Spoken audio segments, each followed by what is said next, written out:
Hello and welcome. We know you're always looking to stay ahead on key developments, especially those that sit right at the crossroads of culture and, well, geopolitics. Indeed. And today we have a really fascinating topic that does just that. We're diving deep into the planned resumption of the Kailash Mansarovar Yatra in 2025. This comes after a 4-year break. And it's much more than just restarting a pilgrimage.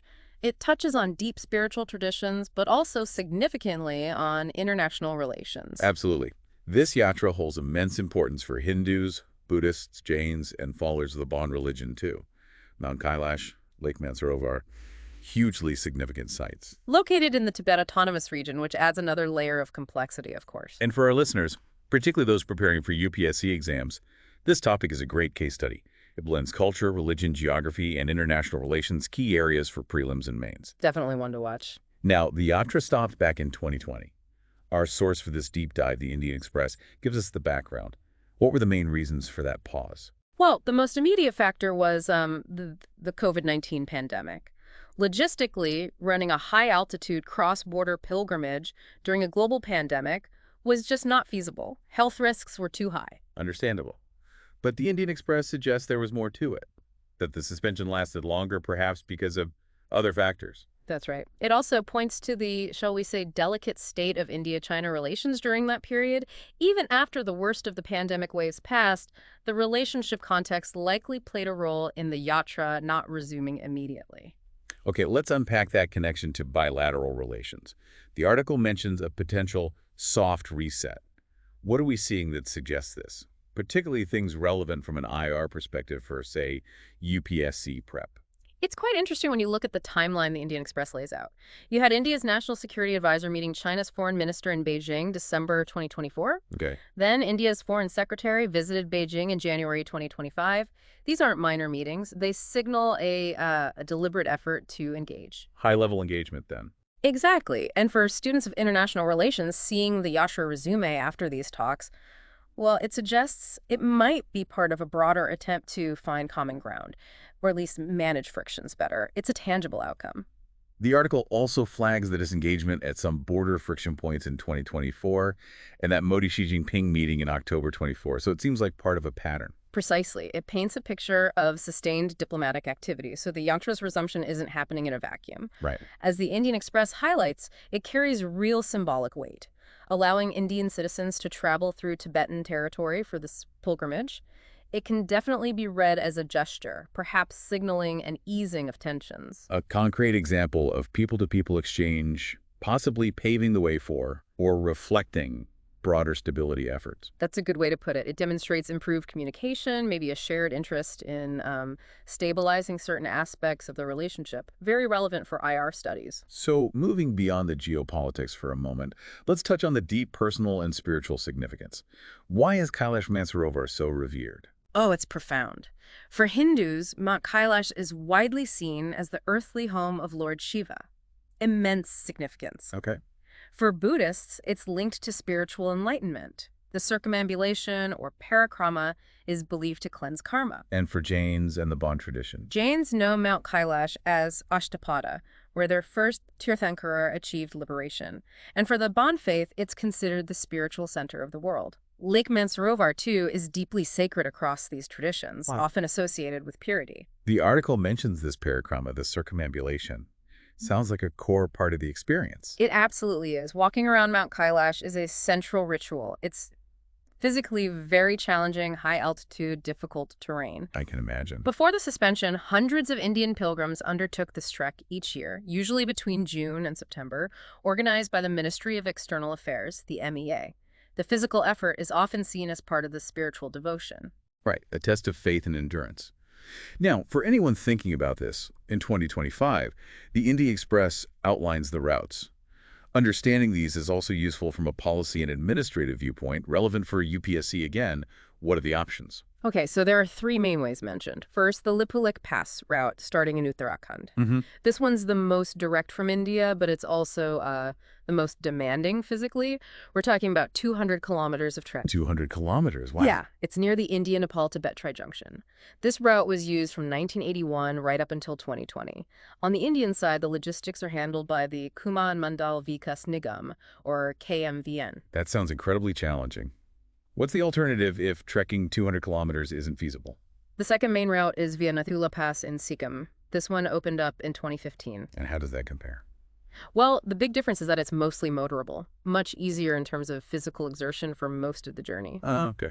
But it's a much longer route overall, around 1,500 kilometers. And you still have the Kailash Parikrama itself, which is about 35 to 40 kilometers of walking at high altitude. So easier travel for the most part, but still involves that core trek. Exactly.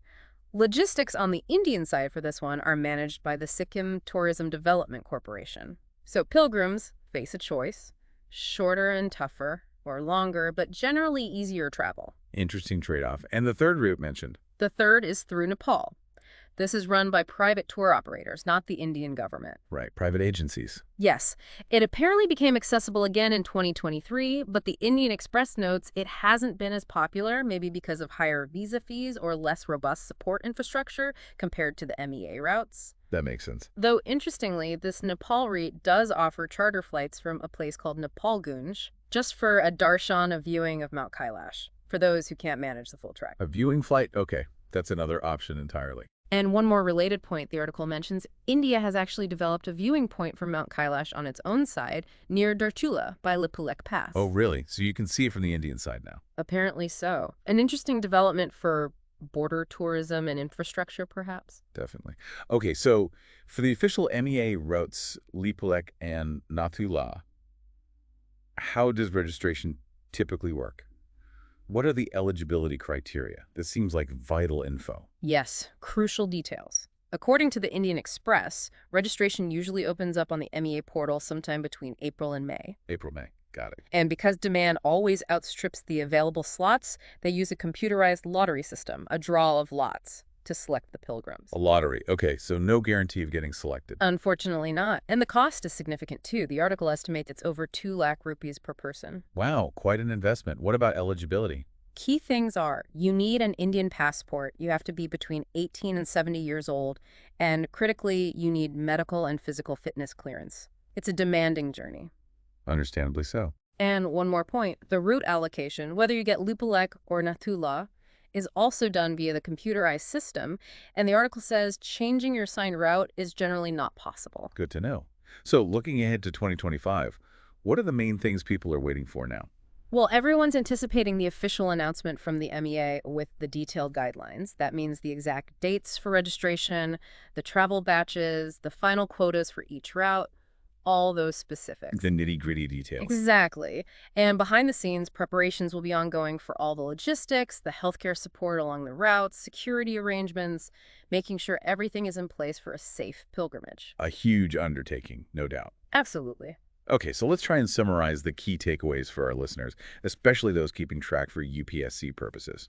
We've got the Kailash Mansarovar Yatra resuming in 2025 after a 4-year gap. A gap caused initially by COVID, but its end seemingly linked to improvements in India-China relations, making it geopolitically significant. Right. It holds immense religious importance for Hindus, Buddhists, Jains, and the Bon faith. And pilgrims have choices and routes. The tough Lipulekh trek, the longer but more motorable Nathula route, or private options via Nepal. Registration for the official routes is via an MEA lottery system, usually opening April-May, with strict age and fitness requirements and a considerable cost. And we're now waiting for the final detailed guidelines and quotas from the MEA. It really is a fascinating convergence, isn't it? Deep personal faith, incredible physical endurance, and complex international diplomacy all wrapped up in one pilgrimage. It truly is. The fact that it's resuming, as we discussed, potentially speaks volumes about the current state of play between India and China and the value placed on these kinds of cultural and religious connections. It certainly gives us a lot to think about. And that leads to our final thought for you, our listener. As you consider this resumption, think about those intersecting dimensions: personal faith, cultural identity, physical challenge, and international relations.